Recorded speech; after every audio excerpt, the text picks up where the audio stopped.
माननीय राज्य सरकारला आणि माननीय मुख्यमंत्री शिंदे साहेबाला, फडणवीस साहेबांना पण आणि सगळ्या राज्य मंत्रिमंडळातल्या मंत्री महोदयांना विनंती आहे की उद्याच्या विशेष अधिवेशनात अगोदर सकाळी किंवा पहिल्या सत्रातच आपण सगळ्या सोयऱ्यांची जी अधिसूचना काढली त्याबद्दल विषय मांडून त्याची अंमलबजावणी करावी, ही माझी मराठा समाजाच्या वतीनं सरकारला, मुख्यमंत्री साहेबांना मनापासून विनंती की आपण, कारण हा संघर्ष मराठा समाजाचा ओबीसीतून आरक्षण आणि ज्या मराठ्यांच्या नोंदी सापडल्या नाहीत त्या सगळ्या सोयऱ्यांना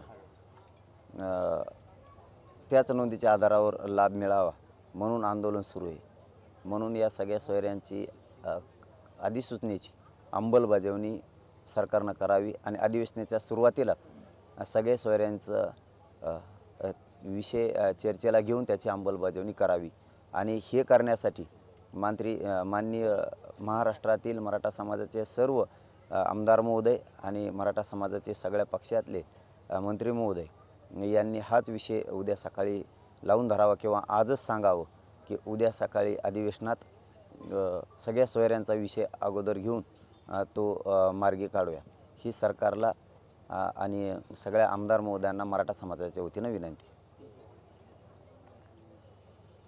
सगळे सोयरे सुरुवातीला असं वाटतं की विशेष प्रवर्गातून मराठ्यांना आरक्षण द्यायचं, तर तो विषय कधी मांडावा त्या संदर्भात तुमचं म्हणणं? सुरुवातीला सगळ्या सोयऱ्यांचा विषय सरकारनं पटलावर घ्यावा, त्यानंतर तो विषयाची अंमलबजावणी झाल्याच्यानंतर, चर्चा झाल्याच्यानंतर तुम्ही आयोग तर स्वीकारला आहे मागासवर्ग आयोगाचा, त्यानंतर तो कायदा पारित करण्याचा विषय घ्यावा।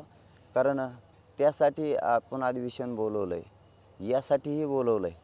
तर 5 महिन्यापासून ज्या गोष्टीसाठी लढा आहे, ज्यासाठी समाज संघर्ष करतो आहे, त्या गोष्टी, कारण हा ज्वलंत मुद्दा आहे आणि सरकार काळजी व्हावी, सरकार राज्याचं मायबाप आहे, तर मग जनता आक्रोश कशाचा करते 5-6 महिन्यापासून, तर मराठ्यांना ओबीसीतून आरक्षण मिळालं पाहिजे आणि सगळ्या सोयऱ्यांच्या कायद्याची अंमलबजावणी झाली यासाठी। मग अगोदर महत्त्व जनतेच्या मागणीला सरकारनं द्यावं आणि उद्या सकाळी अगोदर सगळ्या सोयऱ्यांच्या कायद्याची अंमलबजावणी करण्यासाठी विधानसभेच्या पटलावरती, अधिवेशनाच्या पटलावरती अगोदर सगळ्या सोयऱ्यांच्या कायद्याची जी अधिसूचना आहे त्याची अंमलबजावणी करावी। आता उद्या विशेष अधिवेशन आहे आणि महाराष्ट्रातल्या सगळ्या मराठ्यांना आणि सगळ्या जाती जमाती सगळ्यांना वाटतं, सरकारला वाटतं, विरोधकांना वाटतं की हा लढा, हा संघर्ष थांबणार कधी? त्याचं उत्तर तुमच्याकडून काय असेल? हा लढा थांबणार, परंतु जे कुणबी नोंदी मिळाल्यात बांधवांना आणि ज्या मराठा बांधवांच्या राज्याअंतर्गत मिळालेल्या नाहीत राज्यात, त्या मराठा बांधवांना सगळ्या सोयऱ्याच्या माध्यमातून त्याच नोंदीच्या आधारावर सरकारनं आरक्षणाचा लाभ देण्याचं ठरवलं आहे। म्हणूनच त्यावेळेस त्यांच्या मंत्री महोदयांनी आणि आलेल्या शिष्टमंडळानं सगळे सोयरा हा शब्द नेला होता। त्या शब्दाला 4 महिन्यापासून त्यावरती सरकार काम करतं, 4 महिन्यापासून एका शब्दावरती। मग आता विशेष अधिवेशन आपण बोलवलं आहे, त्या आम्ही दिलेल्या सगळ्या सोयऱ्यांच्या व्याख्यासह त्याची अंमलबजावणी सरकारनं करावी आणि ज्या मराठा बांधवांची नोंद सापडली नाही आणि ज्या मराठा बांधवांची नोंद सापडली त्याच्या आधारावर आम्ही एक प्रमाणपत्र न नोंद मिळालेल्या मराठ्यांचे, म्हणजे सगळ्या सोयऱ्यांचं बघू एक प्रमाणपत्र, त्या दिवशी आम्ही विचार करू। अधिवेशनाच्या पार्श्वभूमीवर तुमच्याशी काही शिष्टमंडळ फोनवर, प्रत्यक्ष तर आम्हाला काही दिसलं नाही, काही सांगितलं आहे का सरकारने, काय या संदर्भात आम्ही चर्चा करणार आहोत वगैरे? नाही, अजिबात कोणी सांगितलेलं नाही, सरकारनं कोणी नाही, कोणाचं शिष्टमंडळ येत नाही, जात नाही, काय नाही। कारण शेवटी आता चुका झाकवायच्या कशा, ही सुद्धा मोठा प्रश्न असतो। कारण पहिल्या दिवसापासून त्यांनाच वेळ दिला आहे, माझ्या समाजाची माझी काहीच चूक नाही, ते म्हणतील तसं आत्तापर्यंत आम्ही केलेलं आहे। मग आता इकडं आल्याच्यानंतर आम्ही प्रश्न विचारतोय, काय चूक करतोय?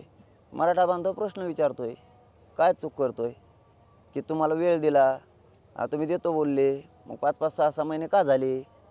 त्यामुळे ते येत नाहीत। त्यामुळं काय असतं, लय खरं बोललं की ते माणूस नको असतो प्रत्येकालाच म्हणतो मी तुम्हाला, म्हणजे आपल्या कुटुंबातल्या माणसाला सुद्धा त्याची चूक झाकवायसाठी तो खोटं बोलणार आणि त्याला वाटतं आपणही बोलावं आणि आपल्याला तसं चालत नाही. आपलं कुटुंब परिवार आहे. त्यामुळं शक्यतो खरं बोलणं हे माणसाला त्रासदायक आहे. मग त्यांच्यासाठी खरं न बोलणं म्हणजे बाजूला जाणे, अमुक करणे, तमुक करणे, हे प्रकार भरतात. परंतु समाजासाठी मी शेवटच्या क्षणापर्यंत माझा श्वास शेवटचा आहे तोपर्यंत मी खरंच बोलणार. समाजाला खरं तेच सांगणार. सरकार काय म्हणलं आहे तेही सांगणार, कोण कोण काय म्हणलं आहे तेही सांगणार, मी काय केलं तेही सांगणार. पण समाजाला न विचारता किंवा समाजाला दुखून कोणाचं मन राखण्यासाठी मी नाही खोटं बोलू शकत. सप्टेंबरमध्ये सर्वपक्षीय बैठक झाली होती. म्हणजे सत्ताधारी विरोधक दोघंही एकत्र होते. सगळ्यांनी एकत्रित ठराव मांडला होता की मराठ्यांना न्याय मिळाला पाहिजे आणि तुमच्या उपोषणाकडे विशेष लक्ष दिलं पाहिजे वगैरे वगैरे. आत्तापर्यंत असं लक्षात आलं की मराठा या आरक्षणाच्या मुद्द्यावर राजकारण बऱ्याच वर्षांपासून सुरू आहे. उद्या अधिवेशनाच्या निमित्तानं सर्वपक्षीय नेत्यांना, सत्ताधारी, विरोधक, आमदार, मंत्री, तर तुम्ही मुख्यमंत्र्यांना सरकारला आवाहन केलं, त्या सगळ्या विरोधकांना काय आव्हान केलं? तुम्ही मला आत्ता आठवण करून दिली, परंतु मी यांना सकाळीच आठवण करून दिली. ही फक्त विषय सर्वपक्षीयांना बैठक घेऊन ठराव घेतला होता, हे शब्द फक्त मी घेतला नव्हता. पण आठवण तीच होती त्यांना की तुम्ही 6-7 महिन्यापूर्वीच ठराव घेतलेला सगळ्या पक्षानं की सरकारला वेळ द्यावा, सरकार तुमच्या मागणीप्रमाणे आरक्षण द्यायला तयार आहे. म्हणून टप्प्याटप्प्यानं कधी 1 महिना, कधी 40 दिवस, कधी 2 महिने, कधी 15 दिवस, कधी 20 दिवस करत करत 7 महिने माझ्या मराठा समाजानं वेळ दिला आहे. त्यांना तीच आठवण करून दिली. पुन्हा एकदा आताही करून देतो आपल्या या पत्रकार परिषदेच्या माध्यमातून. महाराष्ट्रातल्या सगळ्या पक्षातल्या आमदार महोदयांना, मराठ्यांच्या आणि मंत्री महोदयांना, मराठा समाजाकडून तुम्हाला विनंती, आमची मागणी आम्ही ओबीसी आरक्षणात आहेत पूर्वीपासूनच, आणि ज्या मराठ्यांची नोंद सापडली नाही त्यासाठी सगळ्या सोयऱ्यांची अधिसूचना काढली आणि सगळ्या सोयऱ्यांना म्हणजे ज्या मराठ्यांची नोंद सापडली त्या नोंदीच्या आधारावरच नोंद न सापडलेल्या मराठ्यांना सगळ्या सोयऱ्याच्या माध्यमातून कुणबी प्रमाणपत्र दिलं जाईल असं सरकारनं सांगितलं होतं. याच मागणीवर आमदार महोदयांनी आणि मंत्री महोदयांनी महाराष्ट्रातल्या एकमतानं उद्या सकाळी सरकारला सांगावं किंवा आजच सांगावं रात्री की उद्या सकाळी अगोदर सगळ्या सोयऱ्यांचा विषय आपण विधानसभेच्या अधिवेशनाच्या विशेष अधिवेशनाच्या पटलावर घेऊ. आणि सगळ्या आमदार आणि मंत्री महोदयांना पुन्हा एक दुसरी विनंती की मराठा समाजाच्या सगळ्यांनी या सगळ्या सोयऱ्यांच्या कायद्याच्या बाजूनं एकमतानं बोलावं. आम्ही ओबीसीतून आरक्षण मागतोय त्याबद्दल बोलावं. आम्ही 50% आत मागतोय त्याविषयी बोलावं. आम्ही सगळ्या सोयऱ्यांची अंमलबजावणी करा म्हणतो याबद्दल बोलावं. आपण मराठा आरक्षणाच्या बाजूने बोलताय, पण आम्ही जी मराठा समाज, करोडो मराठा समाज, आज 5-6 करोड मराठा समाज जी मागणी करतोय त्या बाजून आपण बोलत नाही आहेत. आपण वेगळी मागणी करताय, वेगळं बोलताय. हे आपण न बोलता मराठा समाजाची जी मागणी आहे त्या मागणीच्या बाजूनं बोलावं. जर तुम्ही मराठा समाजाची जी मागणी आहे ओबीसीतून आरक्षण या बाजून जर नाही बोलले, सगळ्या सोयऱ्यांच्या बाजून नाही बोलले, तर उद्यापासून मराठा समाज तुम्हाला मराठा विरोधी आहेत. तुम्ही आम्ही जी मागणी करतोय याच्या विरोधात तुम्ही येत आमचे असून तुम्हालाच वाटतं की आमचे गोरगरिबांचे पोरं मोठे होऊ नये, कारण आम्ही मागतो ओबीसीतून आणि तुम्ही आम्हाला सांगता दुसरा वेगळा मार्ग.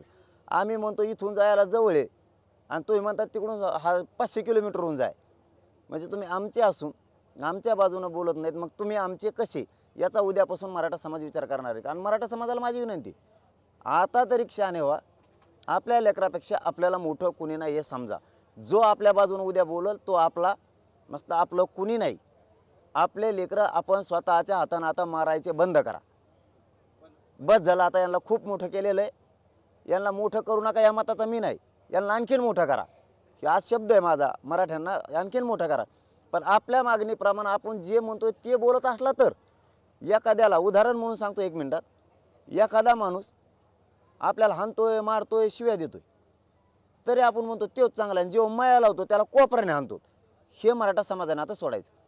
जो आपल्याशी माया लावतोय, जो आपल्या बाजूनं बोलतोय त्याला जवळ धरायला शिका. शिव्या देणाराला, आपली दुश्मनी लावणाऱ्यांना याला कोणत्या अर्थानं माया लावताय तुम्ही? जो राजकारणी आपल्या बाजूनं बोलतच नाही त्याला तुम्ही आपलं कसं म्हणताय? आणि जो माणूस तुम्हाला आपलं म्हणतोय, तुम्ही त्याला म्हणता हे काय याचं आपलं आहे. हे आता नको आहे, फरक करायचा शिका. मतात आणि मनात दोन्हीतही परिवर्तन करा. पर्याय नाही. आपले लेकरं आता मरू देऊ नका. जो आपल्या बाजूला बोलन तो कोणताही नेता असो, मला काही देणं घेणं नाही पक्षाचं आणि पक्षाचं. आपलं दैवत मराठा समाज आहे, आपलं कुटुंब मराठा समाज आहे. जो मराठा समाजात चांगलं करेल तो आपला नसता. उद्यापासून जो आपल्या सगळ्या स्वैराच्या बाजूने बोलणार नाही, ओबीसी आरक्षणाच्या बाजूने बोलणार नाही, तो आपला नाही, तो आपला विरोधक हे समजायचं. आपणच पोचला असं समजायचं आणि आपल्यावरच ते उलटलंय. पण त्यांची पॉलिटिकल अडचण होणार आहे म्हणून ते बोलतील असं वाटतं सगळे आमदार. मग त्यांचे पॉलिटिकल अडचणीसाठी आम्हाला सुळावर चढिता का आमच्या पोरायला? पिढ्यानं पार माझ्या बापजादेने तुमच्यावर गुलाल टाकला, तुमची प्रतिष्ठा वाढवली, तुमचे मान वाढवलं, तुम्हाला गाड्या बंगल्या घोड्या सगळे झालं. तुम्ही डांबरावर सुद्धा हिंडत नाहीत. तुम्हाला उशी गुण लावलो तुम्ही येशी वडीता गाडीत सुद्धा. लोकांच्या काचाला जर हात लावला तर तडा गेलेला असतो उन्हाने. तुमच्या काचाला हात लावला तर असं बर्फट ठोला का असं वाटतंय. हे कोणामुळे ऐश्वर्य आहे तुम्हाला? या गोरगरीब मराठ्यांमुळे. आणि आज त्यांच्या लेकराला बोलायचं, त्यांच्या लेकराच्या बाजूनं कायद्याच्या बाजूनं बोलायचं आहे तुम्हाला उद्या ओबीसीतून आरक्षणातून. तर तुम्ही म्हणता आमची राजकीय अडचण होती, म्हणजे तुम्ही त्यांच्यामुळेच मोठे झाले आहेत का काय एकट्यामुळं?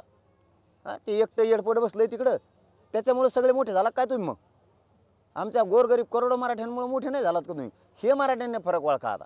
मोठं आपल्यामुळं व्हायचं आणि गुणगान त्यांचे गायचे. ही कोणची पद्धत आहे? आणि ते एकटंच आहे. त्याच्या एकट्यासाठी ते यावल्यात बसलं एकटं, त्याच्या एकट्यासाठी त्याने मोठं केलं ज्ञानला. आपण नाही का यांच्यासाठी खस्ता खाल्ल्या? चपला तुटल्या तर बघितल्या नाही. या नेत्यांना कोणत्या पक्षाचं नसतं, कोणी आयला जरी म्हणलं तरी आपले लोक ढाल बनवून छातीचा कोट करून पुढे उभा राहिलेत. आपल्या जीवर दादागिरी यांची. आणि आज ते आपण यांना मोठं करायचं आणि यांनी त्याची बाजू वाढायची. मग त्यांच्यामुळं आमचे करिअर खराब होईल. आणि मग आमच्यामुळं नाही होणार का?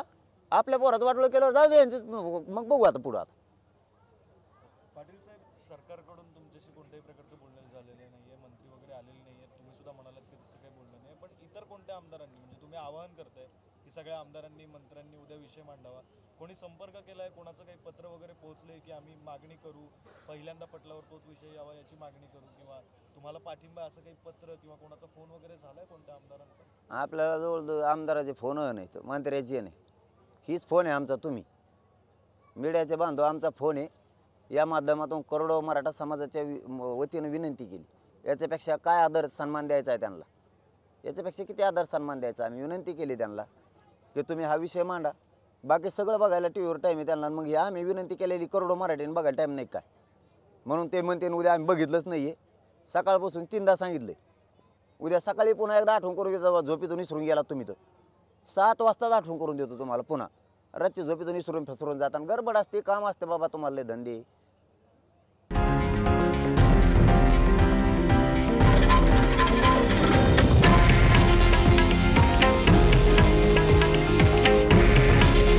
हे आहे देशातील नंबर 1 न्यूज नेटवर्क आणि आपण पाहत आहात TV9 मराठी. काळजी तुमची, हित महाराष्ट्राचं.